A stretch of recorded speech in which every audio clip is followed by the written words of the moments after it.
Olá, meu nome é Ana Luísa. Junto com a Ana Flávia e o Rafael Totti, a gente vai apresentar sobre a unidade 1 do nosso curso, que é basicamente a introdução do curso de Química e Bioquímica. O cenário que foi proposto para o nosso grupo foi de que nós somos nutricionistas em uma clínica de reabilitação nutricional e nós estaremos elaborando um plano alimentar para pacientes que têm diferentes condições clínicas e para isso eles precisam compreender como que os processos químicos e físicos que ocorrem durante o preparo e o processamento dos alimentos vão impactar na qualidade nutricional, na digestibilidade e na biodisponibilidade dos nutrientes. Então, nós vamos apresentar um pouco sobre quais são as transformações térmicas que ocorrem em altas temperaturas com os macronutrientes. Nos carboidratos, os carboidratos eles podem passar por um processo chamado de caramelização, gelatinização do amido, em que o calor e a água eles fazem com que o amido acabe formando grânulos, eles vão inchar e vão formar como se fosse uma gelatina. Eles passam por esse processo de gelatinização e vão deixar ele mais macio. E também pode ocorrer a formação de dextrinas, e essas dextrinas elas vão conferir um sabor tostado aos alimentos. Já as proteínas, em altas temperaturas, elas podem se desnaturar. E o que é a desnaturação? É a perda da sua estrutura secundária, terciária e quaternária, porque a gente vai ter a quebra das ligações mais fracas, como as pontes de hidrogênio. E isso vai fazer com que as proteínas elas se desdobrem e elas vão perder a conformação original delas. Além disso, as proteínas também podem participar da reação de Maillard, que é uma reação que ocorre em altas temperaturas em que os aminoácidos eles vão reagir com açúcares redutores, como a glicose, e vão formar compostos aromáticos e pigmentos marrons que vão dar a cor e o sabor tostado aos alimentos assados e grelhados. Já os lipídios, por sua vez, eles são capazes de oxidar e rancificar.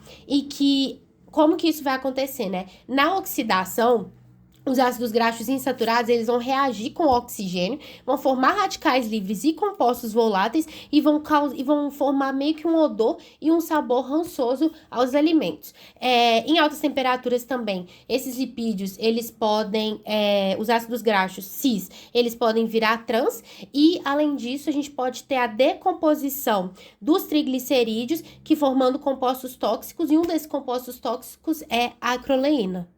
E quais são os compostos bioativos formados durante esses processos de transformação térmica em altas temperaturas? Os compostos benéficos formados são as melanoidinas, que elas vêm da reação de Maillard e elas têm uma ação antioxidante. O ácido ferúlico, que ele vai ser liberado na caramelização de grãos integrais, né, na caramelização dos carboidratos, como foi dito antes, e eles também vão ter um efeito antioxidante. E os maléficos vão ser a acrilamida, que ela é potencialmente cancerígena e ela vai ser formada durante a reação de Maillard em alimentos ricos em amido.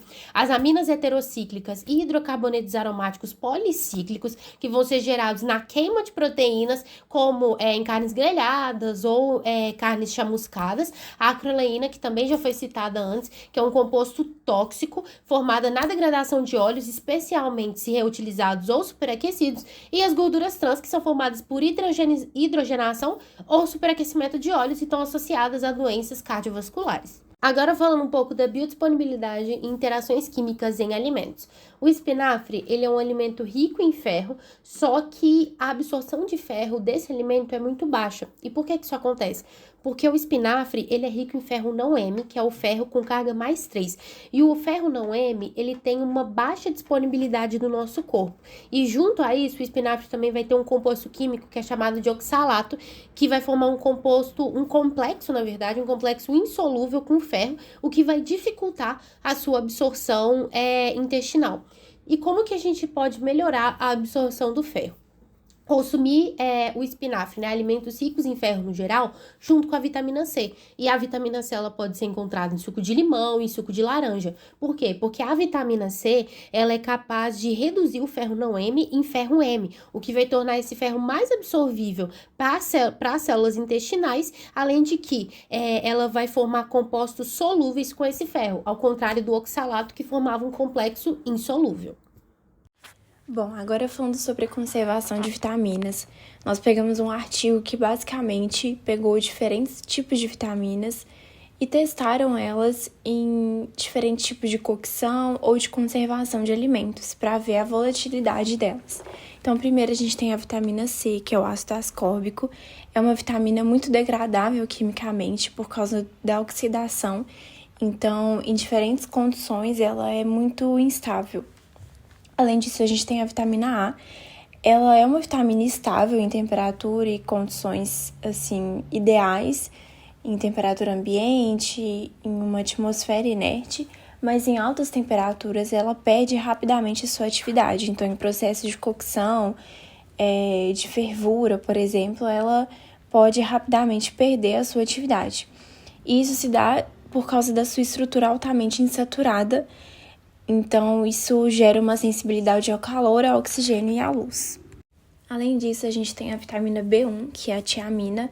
Ela é uma vitamina altamente instável com a mudança de pH, principalmente em pH alcalino. Então, se a gente mistura ela com outros alimentos que vão influenciar no pH dela, ou faz algum método de cocção que vai influenciar também nesse pH dela, ela já perde essa atividade também.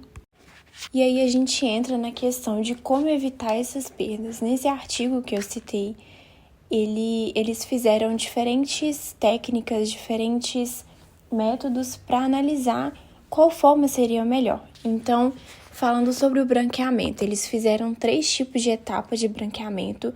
Uma de 80, utilizando a temperatura de 80 graus por 30 minutos, outra de 90 graus por 20 minutos e outra de 100 graus Celsius por 10 minutos. E aí foi analisado no final que ocorreram perdas mínimas de vitaminas do complexo B na etapa de 100 graus por 10 minutos, ou seja, é até um pouco diferente do que a gente ouve falar. Foi em elevadas temperaturas, mas foi por um curto período de tempo.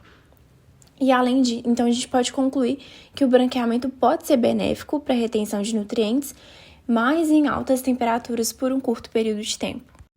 Além disso, foi também analisada a fervura dentro de casa, em temperaturas que um fogão convencional consegue alcançar.